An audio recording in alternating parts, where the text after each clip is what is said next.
ऐसे सुरासुरमनुषिन्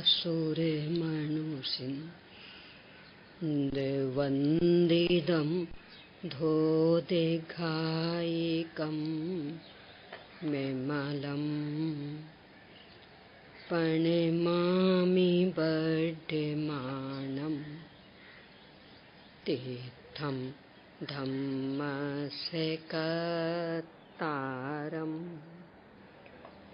ओम ह्रीं श्री अरहंत सिद्ध आचार्य उपाध्याय साधु पंच परमेष्ठिभ्यो नमो। अपना जीवन सुख शांति में बनाने हेतु जिनागम को 5 बिंदुओं में संक्षिप्त करने के बाद निर्णयात्मक भूमिका बनाते हुए आत्मा की प्रकट प्रसिद्धि हेतु प्रायोगिक प्रक्रिया पर अपन चर्चा कर रहे हैं। इसमें अनेक बिंदुओं से चर्चा करते हुए यहाँ तक अपन आ गए हैं कि यदि कोई बैठने योग्य स्थान है तो वह शाश्वत ज्ञानानंद स्वभावी भगवान आत्मा। यदि कोई आस्वादन करने योग्य वस्तु है तो वह शाश्वत ज्ञानानंद स्वभावी भगवान आत्मा। 203वीं गाथा और टीका के आधार से इस विषय को अपन ने देखा। इसके बाद 139 नंबर के कलश के आधार से अपन ने ये भी देखा कि एकमात्र शाश्वत ज्ञानानंद स्वभावी भगवान आत्मा ही संपूर्ण विपत्तियों का अपद है। यानी इसमें कोई भी विपत्ति नहीं, किसी भी प्रकार का संकट नहीं, कोई समस्या नहीं। इसलिए एकमात्र इसका ही आस्वादन करें। और ये इतना अद्भुत आश्चर्यकारी तत्व कि इसके आगे विश्व के संपूर्ण पद अपद लगते हैं, यानी कुछ है ही नहीं ऐसे लगते हैं। इसलिए इसका आस्वादन करो। क्योंकि अपने को पूरा निर्जराधिकार नहीं चलाना है, इसलिए बीच में और जो कलश हैं उन्हें अपन गौण कर रहे हैं और सीधे अब 204वीं गाथा और इसकी टीका पर आते हैं।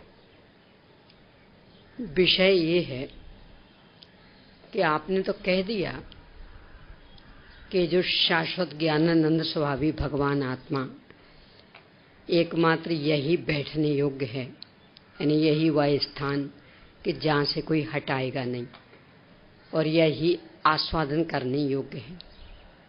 पर हम कैसे बैठें, आस्वादन कैसे करें? तो इसका उपाय स्वयं आचार्य श्री 204वीं गाथा और उसकी टीका में बता रहे हैं। विषय तो पहले आ ही चुका 144वीं गाथा की टीका में। अब उसे ही अलग अलग शब्दों द्वारा स्पष्ट कर रहे हैं। यानी अब कोई विषय में नवीनता नहीं है, विषय तो पूरा हो चुका अपना, मात्र बस शब्द बदल बदल करके वही विषय आ रहा। तो वहां ये कहा था मत ज्ञान तत्व स्फूर्त ज्ञान तत्व को आत्मसम्मुख करो। अब यहाँ उसे ही भाषा बदल के बता रहे हैं कि स्थाता के स्थान को पहचानना और उसमें बैठना कठिन नहीं है। इस शाश्वत आत्मा का रसास्वादन करना कोई कठिन नहीं है, बहुत ही सहज सरल। कैसे देखते हैं 204वीं गाथा। आभिनिषुदोधिमण केवलम सच्चतम होदि एकमेव पदम सो एसो परमट्ठो जम लहिदुम निबुदिम जादी। अत्यधिक आत्मविश्वास के साथ में आचार्य श्री विषय का प्रतिपादन कर रहे हैं कि जो ये मत ज्ञान, सुरत ज्ञान, अवधि ज्ञान, मना पर्याय ज्ञान और केवल ज्ञान है, वे एक ही पद है, क्योंकि ज्ञान के समस्त भेद ज्ञान ही है। वही यह परमार्थ है, अर्थात शुद्ध नय का विषयभूत ज्ञान सामान्य यह परमार्थ है, जिसे प्राप्त करके आत्मा निर्वाण को प्राप्त होता है।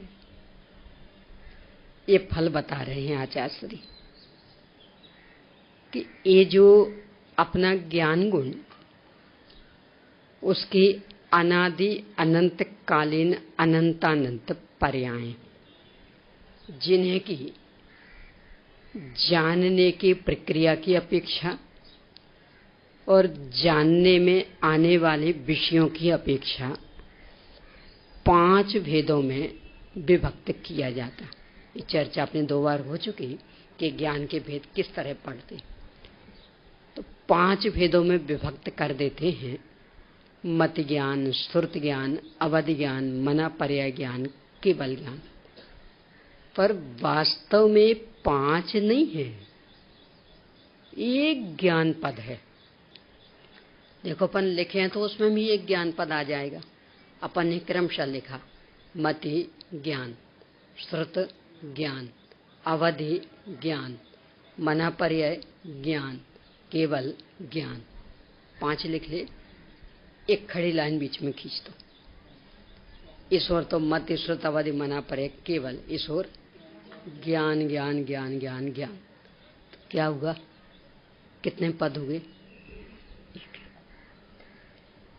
यानी ज्ञेयों की अपेक्षा से और जानने की प्रक्रिया की अपेक्षा से मति, श्रुति, अवधि आदि ये भेद पड़ रहे थे, पर मात्र ज्ञान ज्ञान ज्ञान ज्ञान की अपेक्षा देखें तो क्या भेद? सब में एक जानना जानना जानना जानना चल रहा। तो इसे जानने जानने जानने को स्वीकार करते हुए बस यही मैं हूं, इसलिए इसमें बैठ जाना यानी इसे ही अपनत रूप से मान लेना, अपनत रूप से जान लेना और बस इस रूप ही रह जाना, इसमें ही स्थिरता।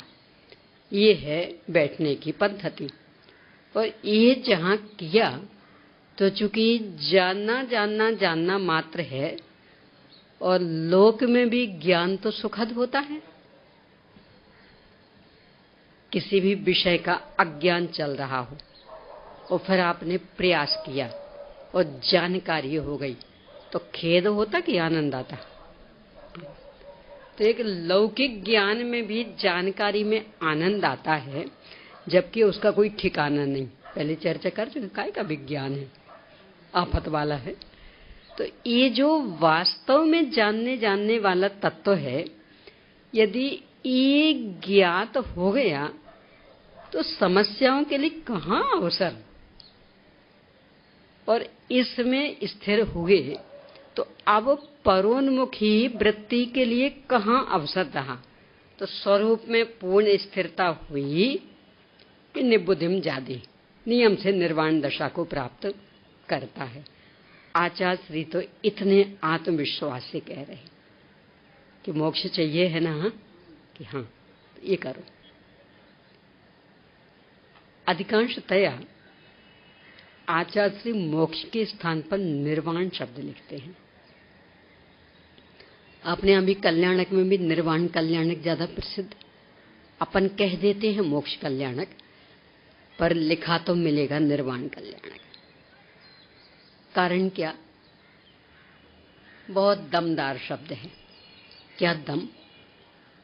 निहि वाण, निहि उपसर्ग और वाणे मूल शब्द है। नीह उपसर्ग निकल जाने, रहित हो जाने, इस अर्थ में आता। निर्धन बोलते हैं ना, निर्धन। तो निर्धन मतलब धन से रहित। निर्बल, बल से रहित। ऐसे निर्वाण, वाण से रहित। अब वाण यानी क्या होता? बहुत सारे अर्थ हैं इसके। एक तो स्कूलों में जो प्रार्थनाएं चलती, उसमें सुना होगा, बोला होगा, निज आन वान मर्यादा का प्रभु ध्यान रहे, अभिमान रहे, जिस देश जाति में जन्म लिया, बलिदान उसी पर हो जाऊं, वह शक्ति हमें दो दया निधे, कर्तव्य मार्ग पर डट जाऊं। ये वाली प्रार्थना स्कूलों में चलती। तो उसमें है निज आन वान मर्यादा का। वान शब्द, वो वान बस यही क्या होता? वान जिम्मेदारी, जवाबदारी। यहां क्या लिख रहा है? सारी जिम्मेदारियों से मुक्त हो जाओगे, सारी जवाबदारियों से छुटकारा मिल जाएगा। अभी परेशान उससे ही है ना। सब धर्म तो बहुत करना चाहते हैं, लगता है किसी तीर्थ क्षेत्र पर जाकर रहें और बस मात्र आत्माराधना आत्माराधना। पर क्या करें, सिर पर जिम्मेदारियां बहुत हैं, जवाबदारियां बहुत हैं, नहीं निकल पाते। तो इनसे ही परेशान है ना। निर्वाणिया ने सारी जिम्मेदारियों से रहित, सारी समस्याओं से रहित, ये पहला अर्थ। दूसरा, वाणिया ने उद्दंड, बंड बोलते ना, बंड। कोई बच्चा बहुत ज्यादा शैतान हो तो बंड है, बांड है, वो यही वाला बाण है। यानी उद्दंड, उच्छृंखल, स्वेच्छाचारी, किसी की सुने ही ना, लोगों को बुरा माना जाता है। अपनी जितनी भी परोन्मुखी वृत्तियां चल रही हैं, वे सब ऐसी ही बंड हैं। शरीर कदम कदम पर अपने से कह रहा, देखो मैं तुम्हारा नहीं हूं, इसलिए अपनी यदि इज्जत रखना चाहते हो तो हमें अपना मत मानो, हम पर कोई अधिकार मत चलाओ, हम तुम्हारा बिल्कुल नहीं सुनेंगे। और अपन देखते कैसे नहीं सुनेगा? अरे मेरा नहीं सुनेगा, मैं तो डॉक्टर भैया से सुनवाऊंगा। सुनना तो पड़ेगा तुझे, रहना तो पड़ेगा मेरी आज्ञा में। क्या है? यानी बच्चा ऐसा ही करे, यानी वो कहे देखो मम्मी हम बिल्कुल नहीं सुनेंगे, देखते कैसे नहीं सुनता, सुनना पड़ेगा, मेरी नहीं सुनेगा तो पापा से सुनवाऊंगी, ये कहते हैं। और फिर भी वो बच्चा नहीं सुने, क्या कहते? बांड है। और शरीर कदम कदम पर कह रहा और फिर भी अपन नहीं सुन रहे, तो कौन कहलाएंगे? और जब शरीर ही ये कह रहा तो बाकी संयोगों का तो क्या कहना। ये तो प्रति क्षण ये कह रहे, देखो हमारा तुमसे कोई लेना देना नहीं है, व्यर्थ में हमारे चक्कर में मत उलझो, अपना अपना देखो। यानी बेटा भी कहता अपना अपना देखो, हमारी चिंता मत करो। पर मम्मियों को जस्ती बात, बेटा सीधा कहता मुंह पे, अब हम बड़े हो गए, अब कोई छोटे थोड़ी रह गए, आप अपना संभालो, हम अपना देख लेंगे। कि नहीं बेटा, अनुभव नहीं। तुमने जब संभाला था तब कौन सा अनुभव था तुम्हें? तो हमें इतना पागल समझते हो? जब आपने बिना अनुभव के अपना काम काज संभाल लिया था, क्योंकि पिताजी तो बहुत छोटे में ही आपको छोड़ के चले गए थे, तो भी आपने संभाल लिया था, तो हम क्यों नहीं संभाल पाएंगे? नहीं बेटा, नहीं बेटा, ये अपनी बांड वृत्ति। यानी हर संयोग, ये मकान दुकान आदि, यानी मकान में जिस कोने को जब गिरना होता है, बिगड़ना होता है, गिर जाता। अपन कहीं ऐसा क्यों हो गया? तो वो चुनौती दे रहा है ना, देखो मैं तुम्हारा नहीं हूं, तो मेरे ऊपर अधिकार नहीं जमाना। मुझे जब तक जिस रूप में रहना रहूंगा और जब जैसा बदलना बदलूंगा, तुम्हारा कुछ सुनने वाला नहीं। और फिर भी अपन सुनाए बिना नहीं रहेंगे। तो उस बंड बच्चे जैसी नहीं है अपनी आदत, अपनी ही पर्याय, एक एक पर्याय अपने को चुनौती दे रही। देखो, मैं तुम्हारी गुलाम नहीं हूं, तो मेरे ऊपर कोई अधिकार नहीं चलाना। मुझे जिस समय ज्ञान का गेट जो बनाना होगा बनाएंगे, आप उसमें हस्तक्षेप नहीं करना। और फिर भी अपन मानते, और ये सब ये ज्ञान का गेट क्यों बन गया? हम तो पूजन करने बैठे थे, ये तो ज्ञान का गेट नहीं बनना चाहिए था। हम तो सामायिक करने बैठे थे, कम से कम इस समय तो ये ज्ञान का गेट नहीं बनना चाहिए था। पर वो पर्याय सुनती और फिर भी अपन सुनाते। कौन सी वृत्ति हुई है? इससे मुक्ति मिल जाएगी। जहां अपने ज्ञान स्वभाव का अवलंबन लेंगे तो लगेगा अकेला जानना जानना जानना तो है, कुछ मिलना जुलना तो है ही नहीं। तो जब मिलना जुलना है ही नहीं तो कैसा भी परिणमन हो, मैं क्यों उसमें हस्तक्षेप करूं? कुछ मुझे मिलना जुलना नहीं है, मेरे ऊपर कोई असर नहीं पड़ना। प्रकाश तत्व तो है ना ज्ञान। प्रकाश किससे घबराएगा? यानी कोई चोर चोरी करे उसके उजेले में, तो अब तो घबरा जाएगा ना। क्यों? कि मेरा काम तो मात्र प्रकाशित करना है। उस चोरी का मेरे ऊपर कुछ असर पड़ने वाला नहीं, मुझे दंड भी मिलने वाला नहीं। कि तू जल रहा था ना, तेरे उजेले में चोरी हुई ना, तो कुछ सजा तुझे भी मिलती। कभी सजा प्रकाश को? इसके बल पर निश्चिंत कि मेरे ऊपर कोई असर नहीं पड़ने वाला, मैं तो प्रकाश तत्व हूं। ज्ञान कैसा तत्व, तो उसे क्यों दंड मिलेगा? वो भी तो प्रकाश तत्व है ना। तो जब लोक में प्रकाश तत्व की विद्यमानता में कितना कुछ भी होता रहे, गलत हो तो उसे दंड नहीं मिलता, और अच्छा हो तो उसे पुरस्कार भी नहीं मिलता। यानी एक बच्चा first class, first gold medalist हुआ बोर्ड परीक्षा में, उजेले में पढ़ाई की थी, तो उसको तो गोल्ड मेडल मिल गया। सारे पत्र पत्रिकाओं में फोटो, खूब खूब प्रशंसा। उजेले को,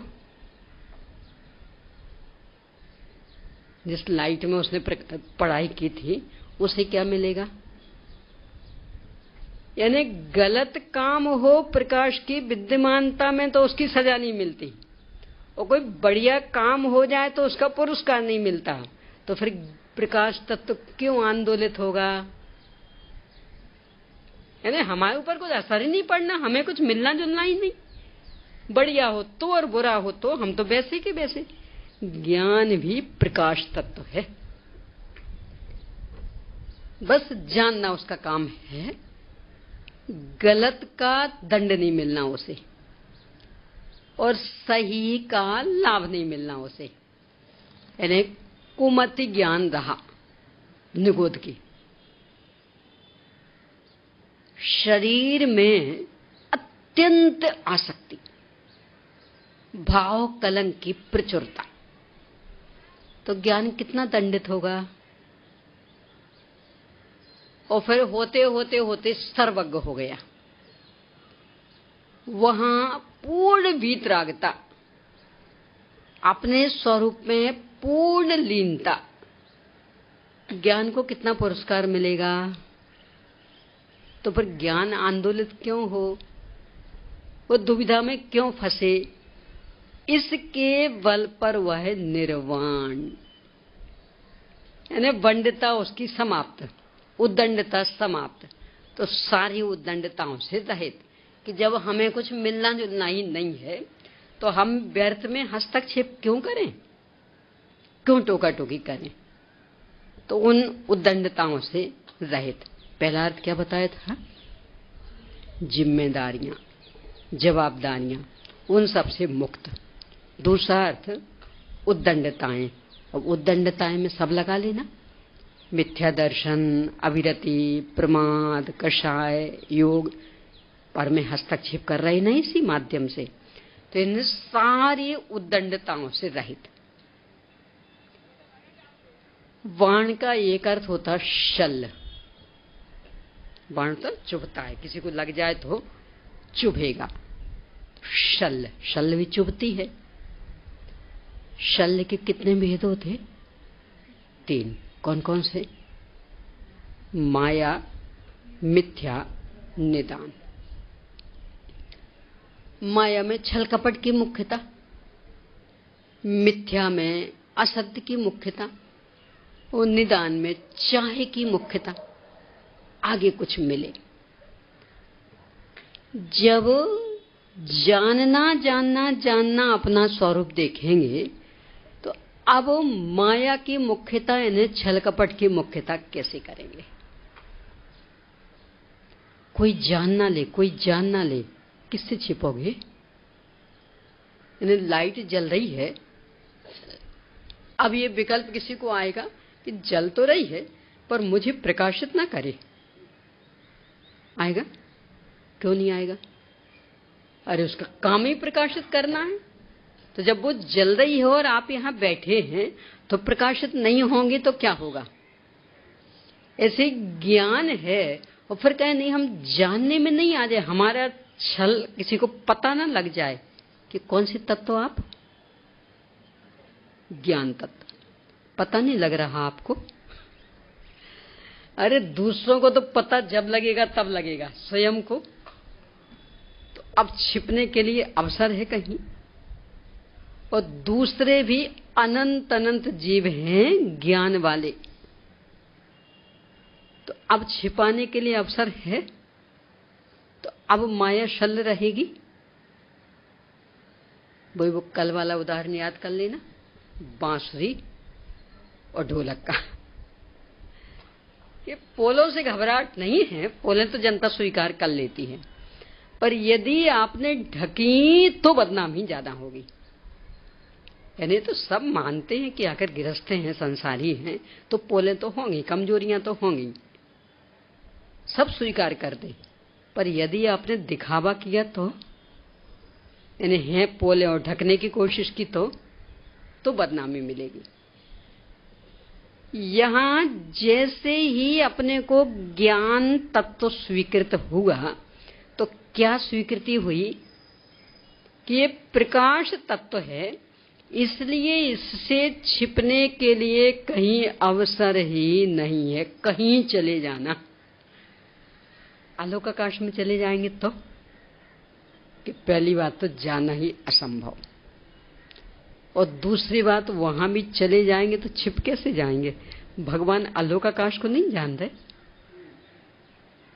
सालोका नाम त्रिलोका नाम, तो आलोक आकाश सहित 3 लोक, तो कैसे छिप जाएंगे? ये जहां ख्याल में रहेगा कि ज्ञान में अजानकारी के लिए अवसर नहीं है, यानी प्रकाश तत्व के बीच में बैठे हों और अब हम प्रकाशित ना हों, ये अवसर नहीं है। तो ज्ञान में अजानकारी के लिए अवसर नहीं है, तो अब कहां छल कपट करें? तो माया छल खत्म। अब ऐसे ही मिथ्या छल, झूठ कब बोला जा सकता? मेरा आपको पता नहीं हो तभी ना, और पता हो तो फिर झूठ बोल सकते। यानी मुझे दिख नहीं रहा हो तो कदाचित आप कहें सब अभी रात चल रही है, और दिख रहे हैं तो बोल सकते कि सब तो स्पष्ट दिख रहा। यानी झूठ भी अजानकारी में ही बोला जा सकता। जहां ज्ञान तत्व को स्वीकार किया तो यहां अजानकारी के लिए तो अवसर ही नहीं रहा, तो अब मिथ्या शल्य होगी। और निदान चाह, आगे की इच्छा, ऐसा मिल जाए ऐसा मिल जाए। ये भी कब होता? कि जब हमें पता नहीं हो और कुछ मिलने की संभावना हो। जहां ज्ञान तत्व की स्वीकृति हुई तो कैसे स्वभाव की स्वीकृति हुई? एकत्व विभक्त स्वभाव। कैसा है अपने का स्वभाव? अपना स्वभाव एकत्व विभक्त, अपने से पूर्णतया अभिन्न और पर से पूर्णतया भिन्न। तो अब किस पर की चाह करेंगे? जब ये ख्याल में आ गया कि पर से पूर्णतया भिन्न, एक क्षेत्र में रहे तो भी पूर्णतया भिन्न। जल पय ज्यों जिय तन मेला पे भिन्न भिन्न नहीं भेला। तो अब चाहे कैसे करें? जब किसी भी रूप में वो मिल ही नहीं सकता, भेला है, भेला दिखता हुआ होने पर भी ना भेला, पूर्णतया पृथक, तो चाहे कैसे करें? और इतना ही नहीं, दुतरफा व्यवस्था कि वो मिल नहीं सकता और अपने को एकत्व स्वभावी देखा तो ऐसा दिखा कि मैं तो स्वयं अद्भुत अद्भुत तत्व, अनंत अनंत वैभव संपन्न तत्व, मेरे में कमी क्या? मैं तो इतना महामहिम तत्व कि सारे विश्व के ऊपर तैर रहा। यानी एक और सारा ग्राम और एक और अकेला मैं, और फिर भी तराजू का पलड़ा किसका भारी रहेगा? तो अब किसकी चाह करूं? न मुझसे को ज्यादा खो तो चाहूं, मुझसे को ज्यादा है ही नहीं विश्व में, तो किसकी चाह करूं? तो अब निदान नामक शल,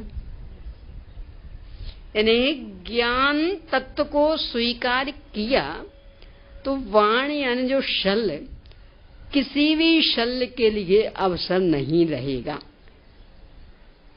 ये शल्लें सारी निकल गईं, और शल मतलब जो बाण की तरह चुभ रही थीं, कष्ट दे रही थीं, अब वो निकल गईं तो जीवन कैसा बनेगा? अव्याबाद सुख शांतिमय। तो ना सारे संयोगों की चाह रही, ना कोई जिम्मेदारी जवाबदारियां रही, ना ही कोई विकार रहे, उद्दंडता रही, और ना ही कोई शल रही। इसका नाम है निर्वाण। करने को भी बाण कहते हैं। ये सुपारी उठाना कहते हैं ना, सुपारी उठाना। क्या होता है सुपारी उठाना? मैंने किसी ने कुछ कहा, देखो सब ये काम करना। पहले बीड़ा उठाते थे, पान का बीड़ा वो रहता था राजा महाराजाओं के दरवाजे में, वो रखते और फिर चैलेंज देते, जो ये काम करे वो उठाए। तो कोई एक साहसी सामने आकर के उठा लेता बीड़ा को, तो पूरी जिम्मेदारी फिर उसकी हो जाती। तो पहले चलता था बीड़ा उठाना, फिर वो बीड़ा का रूप आ गया सुपारी में। मूल है उसका नाम वाण, बीड़ा भी नहीं, वाण। कि इनने वाण ले लिया, यानी इनने करने की पूरी जिम्मेदारी ले ली। कौन लेगा जिम्मेदारी? जिसे करने लायक कुछ दिख रहा होगा वो, और जिसे पहले ही सब कुछ पूर्ण सुव्यवस्थित दिख रहा होगा वो। यानी कोई राजा हो और वो कहे साहब 9 बज गए हैं, तो ये जिम्मेदारी लो कि सूर्य उग जाए, ये बीड़ा रखा है, उठाओ। कौन उठाने को तैयार? कि सूर्य उग जाए। जो भी बीड़ा उठाएगा पूरी तन धन से हम सहायता करेंगे। फिर कौन उठाएगा? क्यों नहीं उठाएगा? हाँ? तो उगा है ना, वो तो पहले से उगा है, वो तो 6 घंटे, वो 3 घंटे हो गए उसको तो उगे हुए। तो कौन उठाएगा बोलो बीड़ा?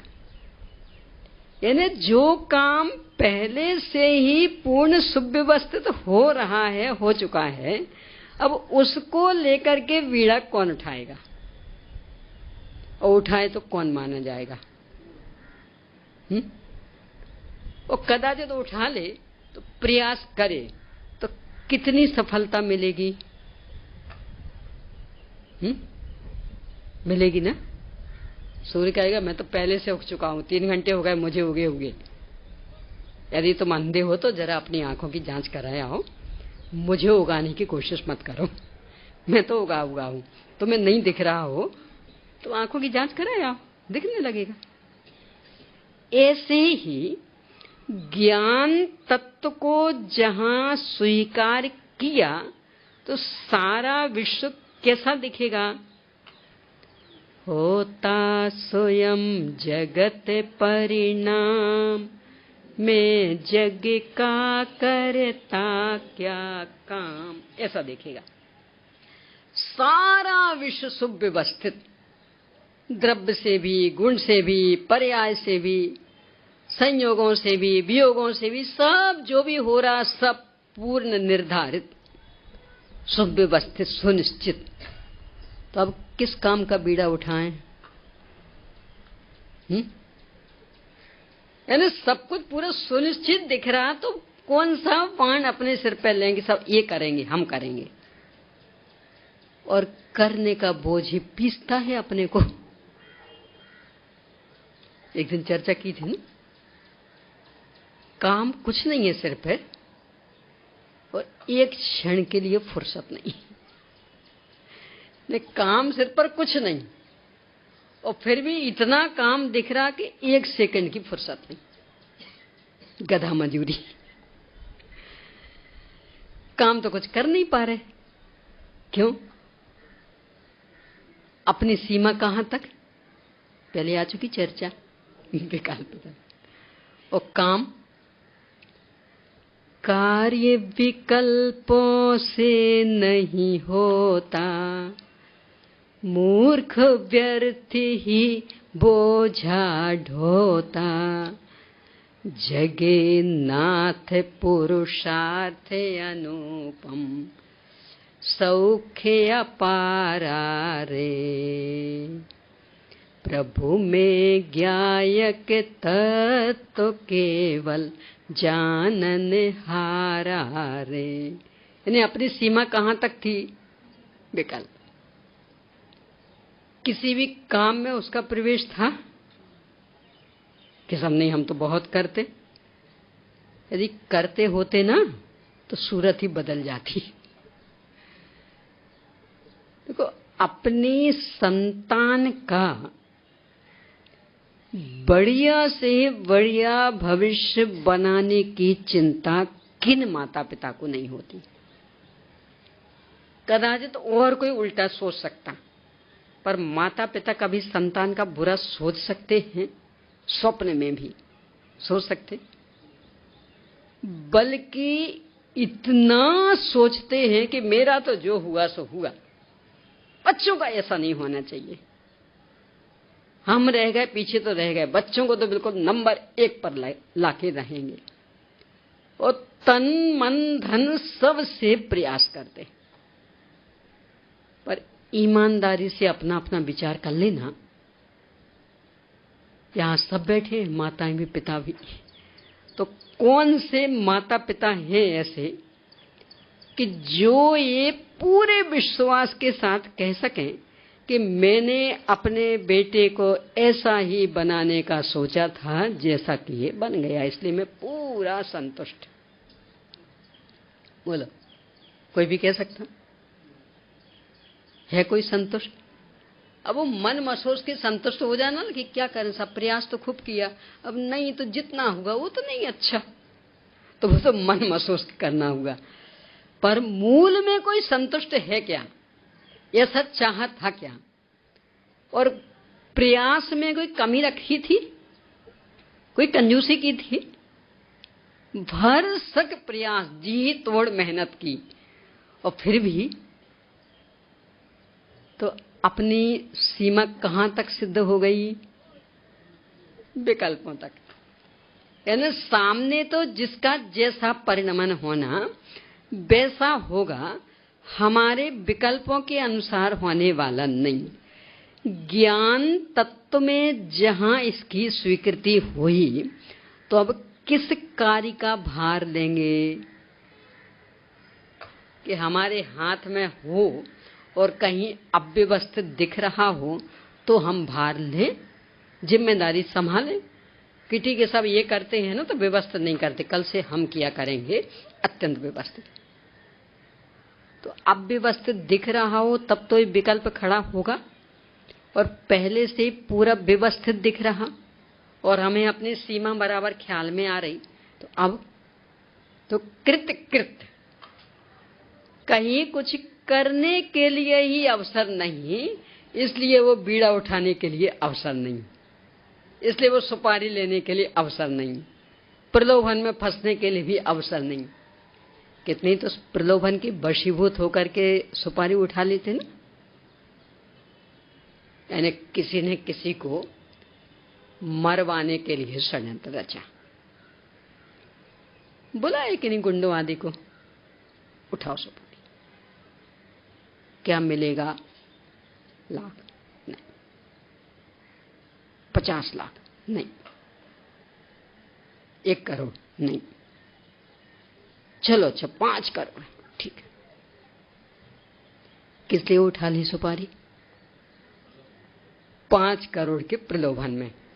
उससे कोई शत्रुता नहीं है, पर 5 करोड़ मिलेंगे ना, इसके बल पर। अब ये सुव्यवस्थित परिणमन व्यवस्था समझ में आ जाए तो, कि पहली बात तो 5 करोड़ भी किस काम आएंगे, रुपए तो मेरे से अत्यंत भिन्न। दूसरे, जिसको मारने के लिए हमने सुपारी ली है वो हमारे मारने से मरेगा कि अपनी आयु के क्षय से? और यदि उसकी आयु के क्षय का काल नहीं हुआ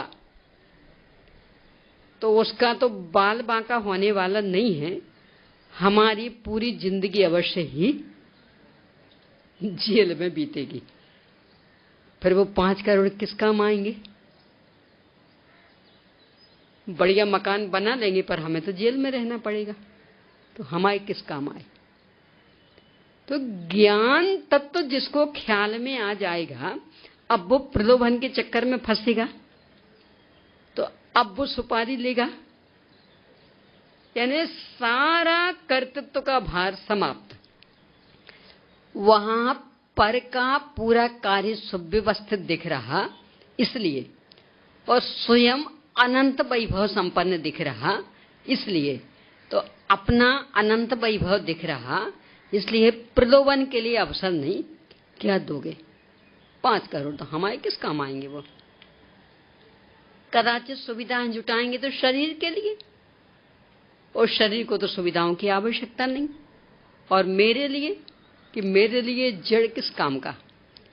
और पर में सारा सुव्यवस्थित दिख रहा, इसके बल पर कर्तृत्व का बोझ समाप्त, यानी वाण समाप्त, मतलब निर्वाण।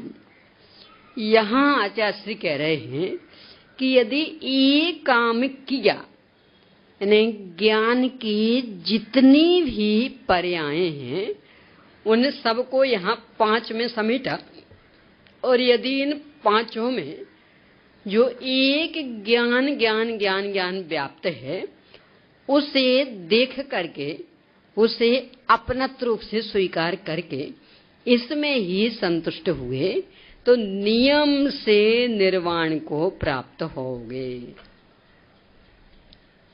किनके वाक्य हैं ये? एक गारंटी कौन दे रहे हैं? सत्य महामृत के धारी आचार्य कुंद कुंद स्वामी। सब नहीं हुआ तो कि गारंटी किसकी है? अरे लोक में जिनके कैरेक्टर का कोई ठिकाना नहीं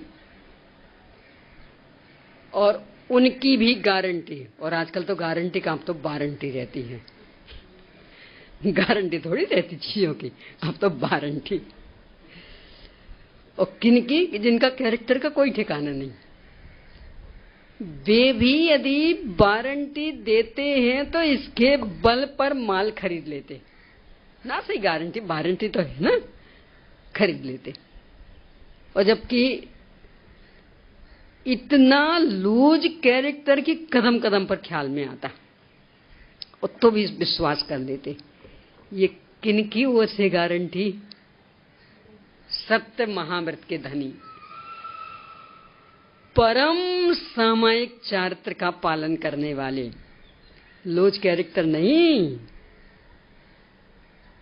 महाव्रती, सकल संयमी, सकल चारित्र संपन्न, वचन गुप्ती संपन्न, भाषा समिति संपन्न, बे गारंटी दे रहे। बोलो स्वीकार करना कि नहीं करना? जब उसकी वारंटी स्वीकार कर लेते जिसका कोई ठिकाना नहीं, गारंटी तो देता ही नहीं है। तो ये तो सत्य महाव्रत के धनी, यानी स्वप्न में भी झूठ नहीं बोलेंगे। पता सत्य महाव्रत का क्या मतलब होता? अपना जो एक कार्यक्रम चलता ना, तो अपन ने कहा सब सुबह 8:30 से 9:30 तक स्वाध्याय करेंगे सामूहिक। सत्य महाव्रत के धनी ऐसी घोषणा नहीं करेंगे। क्यों नहीं करेंगे? इसलिए कि यदि की तो अब 8:30 मतलब 8:30, एक सेकंड भी पहले नहीं और एक सेकंड भी बाद में नहीं। अब बोलो ऐसे समय की साधना कर पाना संभव है सामूहिक में? और 9:30 मतलब 9:30, एक सेकंड पहले नहीं और एक सेकंड बाद में नहीं। बोलो कर पाना संभव है? कि सब बस ये वाक्य तो पूरा कर लेना कि उस वाक्य में 4 सेकंड लग जाएंगे। सत्य महाव्रत गया, झूठ हो गया। और जब बोलोगे तो बोलो वाक्य पूरा करने का भाव आएगा कि नहीं? यानी हम बोलना चाहते हैं कि इस ज्ञान स्वभावी आत्मा में अपनत्व स्थापित करना ही निर्वाण प्राप्ति का उपाय। और हमने शुरू किया इस ज्ञान और देखा तो बिल्कुल करेक्ट 9:30। अब बोलो आगे का पूरा करें कि नहीं करें? अपने को तो भाव आएगा कि भी पूरा वाक्य बोल ले, कि वो 2 मिनट 2 सेकंड लग जाएंगे। कह रहे 2 क्या 10 लग जाए, पर सत्य महाव्रत टूट जाएगा। बस इसीलिए सत्य महाव्रत ही समय से नहीं बनते। कोई भी उनके कार्यक्रमों की घोषणा नहीं होगी। जो कहते ना सब कैसे पहचाने कैसे पहचाने, अरे एक नजर में पहचान होती। यदि पहले से घोषित कार्यक्रम, इतने से इतने बजे तक उनकी कक्षा चलेगी, इतने से इतने बजे तक उनका प्रवचन होगा, इतने बजे बिहार होगा, बिहार में भी इस दिन यहाँ उस दिन वहां, सत्य महाव्रत गया। ये सत्य अणुवृत्तियों का हो सकता है क्योंकि वे तो झूठ बोलते हैं, पर सत्य महाव्रतियों का नहीं। इन्हीं आचार्य कुंद स्वामी ने प्रवचन सार के चरणानुसूचक चूलिका में मुनिराजों का स्वरूप बताते हुए एक गाथा में लिखा, अपढ़िबद्धो, अपढ़िबद्धो यानी अप्रतिबद्ध, यानी बंधते नहीं है मैं किसी से भी, ना समय से, ना व्यक्ति से, ना जगह से, किसी से भी नहीं बनते।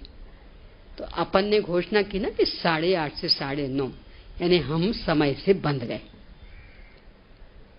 यानी हमने ये कह दिया कि इस समय नियम से हम सामायिक नहीं करेंगे, पूजन नहीं करेंगे, व्यक्तिगत स्वाध्याय नहीं करेंगे। तो समय से बंध गए ना। तो बंधन कितना बुरा होता। देखो ऐसा लें, अपना जो पूरा दैनंदिन कार्यक्रम बिल्कुल व्यवस्थित चलता रहे तब तक कोई अपने को खास फर्क नहीं पड़ता।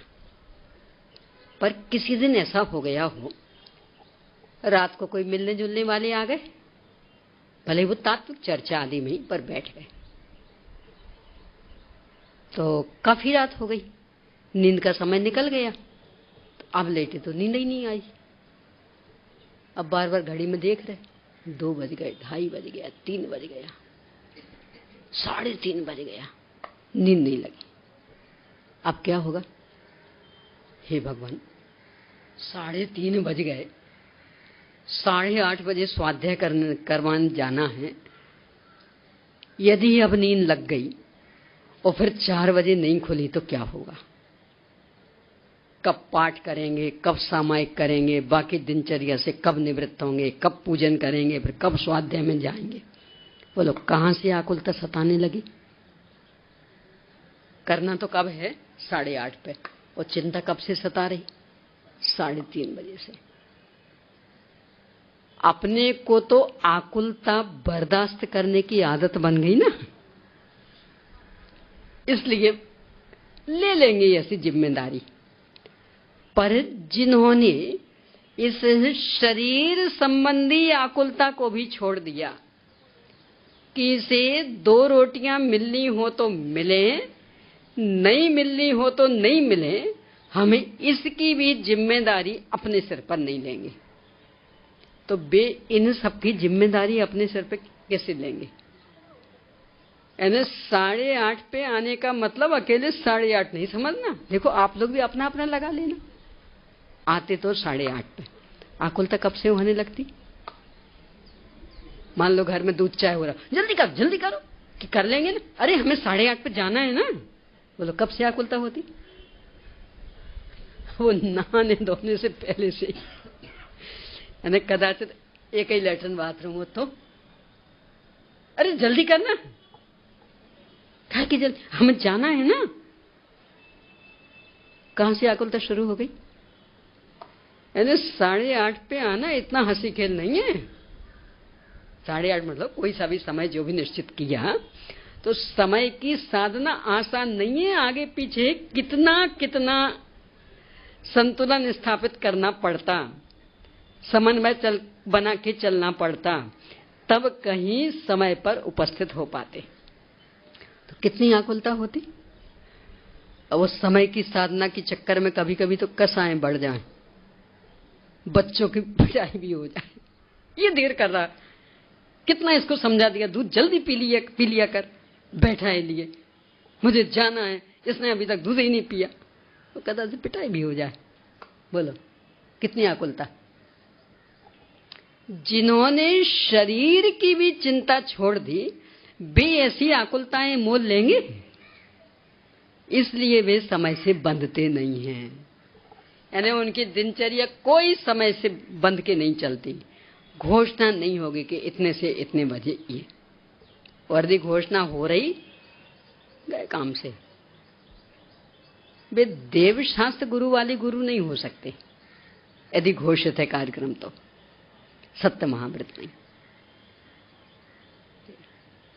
अपनी चर्चा तो किस पद से आ गई कि जहां हमने ज्ञान स्वभाव को स्वीकार किया, तो अब किसकी जिम्मेदारी सिर पर लें?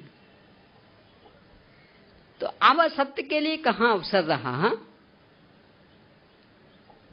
कुंद स्वामी ये कह रहे हैं कि यदि इस ज्ञान स्वभाव को स्वीकार किया तो नियम से निर्वाण की प्राप्ति होगी।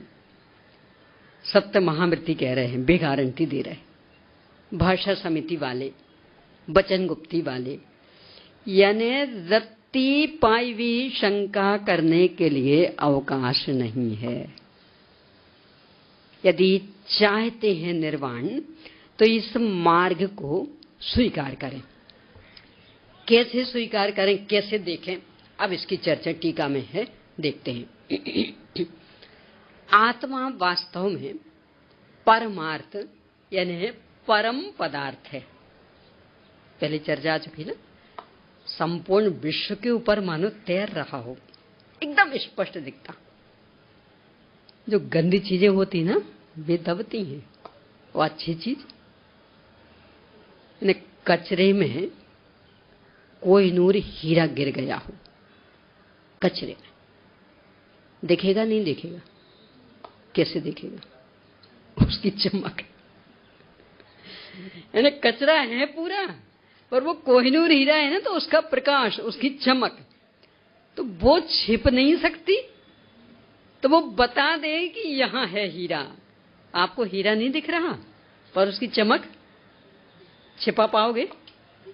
वो अपने वो अंजन चोर का यही तो चक्कर था, और विद्युत चोर का भी, जिसने वो बादशाह महाराज अपने राजकुमार के सामने वो हार फेंका था।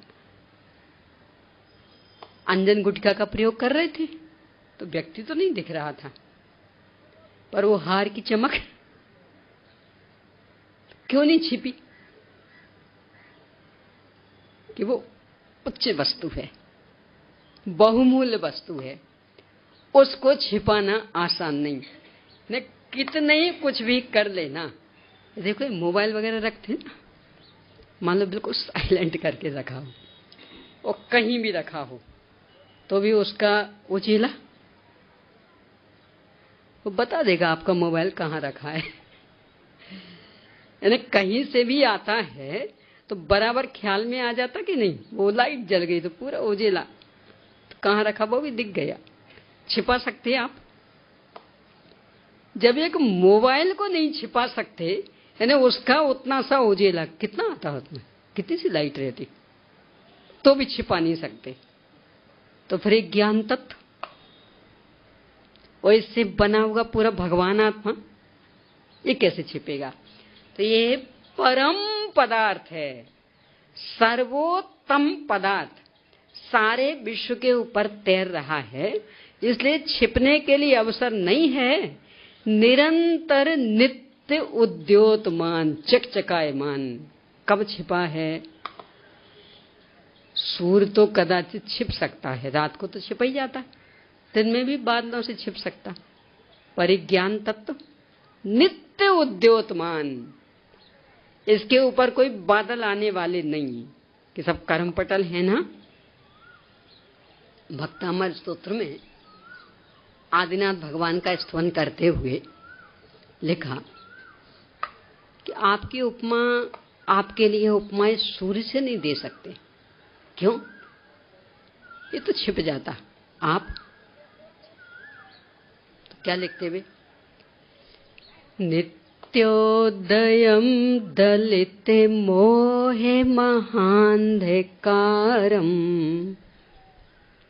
कृतिस्निम क्या है? सूर्यातिश, ये तो अंतिम है ना, बीच की। नित्योदयं दलिते मोहे महांधकारम, मेरे उपयोग से भी निकल।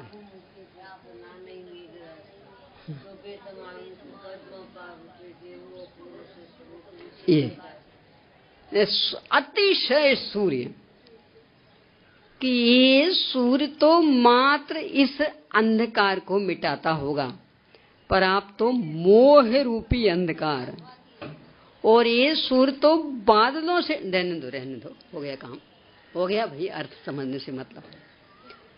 ये सूर्य तो बादलों से ढक जाता, पांडु पलाश कल्पम, बिल्कुल छोटा सा दिखने लगता, धुंधला धुंधला। आप कर्म पटल कितने ही आ जाएं, पर जानना जानना जानना, उपादान निमित्त चिट्ठी में उस निगोदिया जीव के ज्ञान को भी केवल ज्ञान का अंकुर, यानी उसमें भी जानना जानना जानना निरंतर व्यक्त, और ये तो अस्त हो जाता। ज्ञान सूर्य नित्य उदित, इसमें तो घटबड़ भी चलता रहता। सुबह थोड़ा फीका फीका, दोपहर को अच्छा तेजवान, फिर शाम को, और एक ज्ञान सूर्य निरंतर एक जैसा। इसलिए सूर्यातिशायी, अतिशयवान सूर्य कब छिपेगा? कभी छिपता नहीं है, अनंत सामर्थ्य संपन्न है। इसलिए आत्मा वास्तव में परमार्थ है, परम पदार्थ है, और वह आत्मा ज्ञान है। यानी पहचान ना हो तो किससे पहचाने? आत्मा ज्ञानम स्वयं ज्ञानम, ज्ञान से पहचान लो। तो वह आत्मा ज्ञान है, ये ज्ञान के बल पर पूरा आत्मा पकड़ में आ जाता। और आत्मा एक ही पदार्थ है, इसलिए ज्ञान भी एक ही पद है, यानी आत्मा ज्ञान। तो आत्मा एक तो ज्ञान कितना? एक। कि साहब हम तो 5 पढ़े हैं ज्ञान। क्यों? 5 तो जानने की प्रक्रिया और जानने के विषयों की अपेक्षा से भेद पड़ गए। ज्ञान कितना? कि ज्ञान तो एक। यह जो ज्ञान नामक एक पद है, सो यह है परमात्म स्वरूप साक्षात मोक्ष उपाय है। उपाय एक दिन चर्चा आ चुकी। किसे कहते हो उपाय? उप आय। उप यानी निकट, आय यानी जाना। आय गतौ धातु जाना, कि जिसके निकट जाने से साध्य की सिद्धि नियम से होती है, उसे उपाय कहते हैं। लोक में भी यही, यानी किसी ने कहा साहब ये पंखा चालू करना, तो कोई एक आया कि साहब वो डंडा देना जरा। क्यों? डंडे का क्या करना? ये पंखा चलाना है ना। क्या कहोगे? तुझे उपाय पता नहीं। अब दूसरा कोई उठा और वहां जहां स्विच थे वहां देखा और ऑन कर दिया, ये चलने लगा। क्या कहोगे? ये उपाय जानते हैं। किसका नाम उपाय? आपका साध्य क्या था? पंखा चलाना। तो उपाय किसे कहेंगे? कि वो चलने लगे जिससे। तो डंडा लेके फंसाए वो पंखुड़ियों में, चल पाएगा? वो चलेगा तो हवा आएगी कि पसीना छूटेगा? और क्या होगा? आप चला के देखना डंडा लेके, तो और पसीना पसीना हो जाओगे। इसका मतलब ये उपाय नहीं हुआ। यानी जिसके निकट जाने से, यानी जिसे अपनाने से नियम से वो साध्य सिद्ध हो जाए, उसका नाम उपाय। यहां क्या कह रहे? कि मोक्ष का बस ये उपाय। क्या? कि आत्मा एक परम पदार्थ है और वह ज्ञान है, और आत्मा चूंकि एक है। कल चर्चा में आए थे विषय आत्मा और जीव में क्या अंतर। तो उसमें कहा था होम और हाउस में जो अंतर है वो आपका होम, आपके होम कितने हैं? आपके घर कितने हैं? आपका घर एक। और हाउस? मुंबई में तो करोड़ों हाउस होंगे। यानी घर सबका एक होता है और हाउस बहुत सारे। तो आत्मा यानी मात्र स्वयं, बाकी सब जीव हैं और मैं आत्मा। यानी जीव के साथ अपनत्व जुड़ जाए, यानी हाउस के साथ सेल्फ, तो वो हो जाएगा होम। और होम में से सेल्फ निकाल दो तो बच जाएगा हाउस। ऐसे जीव में सेल्फ जोड़ दो तो हो जाएगा आत्मा, और सेल्फ निकाल दो तो बच जाएगा जीव। यहां कह रहे आत्मा, तो चूंकि आत्मा तो एक, क्योंकि आत्मा मतलब अपना, तो अपन तो एक ही है अपने लिए, बाकी तो सब जीव जीव जीव हैं। तो आत्मा एक है, इसलिए ज्ञान भी एक है। ये जो भेद दिख रहे हैं ये तो कारणवश, ज्ञान के भेद नहीं हैं। ज्ञान पर को कैसे जानता इसके भेद, और ज्ञान कितनों को जानता इसके भेद। और ज्ञान मात्र देखें तो वो एक। इस एक को स्वीकार किया तो बस ये ही साक्षात मोक्ष उपाय। सीधा, सीधे का मतलब यानी आपको, आपने पंखा चालू करने को कहा था, तो यहां से वहां तक जाना ये सीधा उपाय नहीं है, क्योंकि वहां तक हम पहुंच गए तो पंखा कहां चला। और स्विच को ऑन किया ये सीधा उपाय, क्योंकि ऑन किया वो पंखा चल गया, वो कहलाएगा साक्षात उपाय। और यहां से वहां तक पहुंचना ये साक्षात कहां हुआ, ये कहलाएगा असाक्षात, मतलब परोक्ष। यानी जिससे सीधा ही काम सिद्ध हो गया वो साक्षात, और जिससे कोई दूसरा काम हुआ और फिर उस दूसरे काम से फिर और वो तीसरा, यानी यहां से वहां पहुंचे तो वहां तक पहुंचना होगा, वहां तक नहीं पहुंचते तो स्विच ऑन नहीं कर सकते थे, तो वो तो स्विच को ऑन करने का उपाय हुआ। अब ऑन किया तो वो पंखा चलने का उपाय हुआ। तो ऑन करना ये पंखा चलने का साक्षात उपाय, और स्विच तक पहुंचना ये ऑन करने की जगह तक पहुंचने का उपाय हुआ, पंखा को चलाने का नहीं। यहाँ कह रहे ज्ञान तत्व देखा और उसे अपनत्व रूप से जानकर मानकर उसमें स्थिर हुए, तो ये मोक्ष का साक्षात उपाय, यानी नियम से मोक्ष दशा होगी होगी होगी। कैसे इसको देखें अपन, ये चर्चा इसमें बहुत सुंदर ढंग से स्पष्ट की है। अभी का समय हो गया शेष चर्चा की। चलिए प्रश्न लिख लीजिए। निर्वाण के भाव को स्पष्ट कीजिए।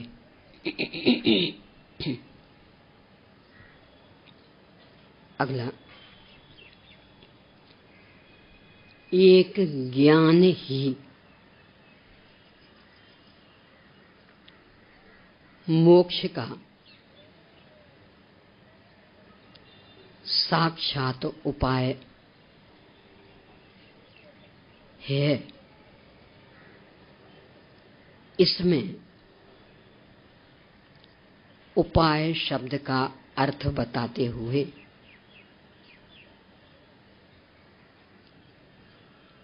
साक्षात उपाय को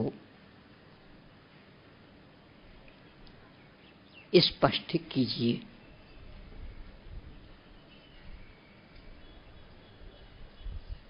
अगला, मुनि महाराज श्री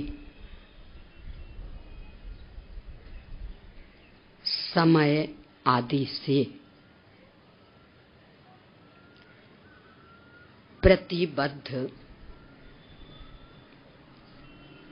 क्यों नहीं होते हैं?